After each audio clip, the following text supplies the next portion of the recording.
ఎన్టీఆర్ జలసిరి కింద 32,693 బోర్లేసి పంప్ సెట్లు పెట్టాం.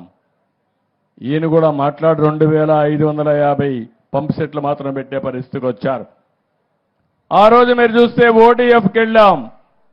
18లోనే ఓడీఎఫ్ డిక్లేర్ చేసి ఓడీఎఫ్ ప్లస్ అనే కార్యక్రమంతో ముందుకు పోతే కనీసం వచ్చిన డబ్బులు స్వచ్ఛ భారత్లో ₹1 ఖర్చు పెట్టుకునే పరిస్థితిలో లేరు.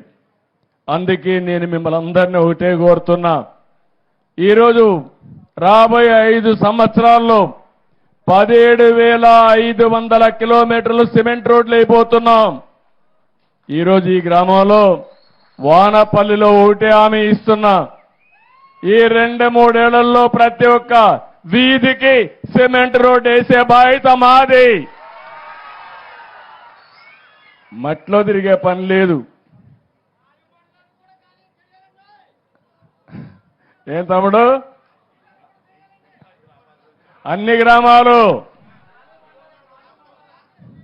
గ్రామాలు ఇక్కడే కాదు, వానపల్లె కాదు, వానపల్లి పంచాయతీ రాష్ట్రంలో అన్ని పంచాయతీలు చేస్తాం.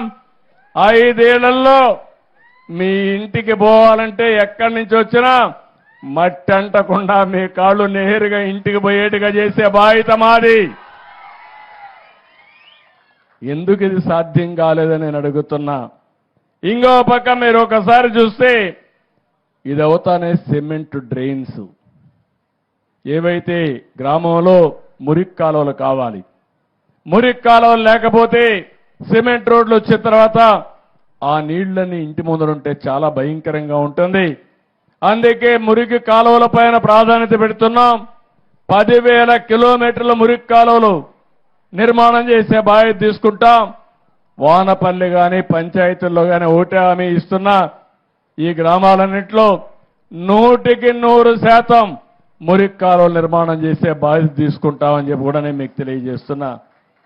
ఇది కాకుండా ఇంకో పక్కన 2,500 కిలోమీటర్ల బీటీ రోడ్డు వేస్తాం.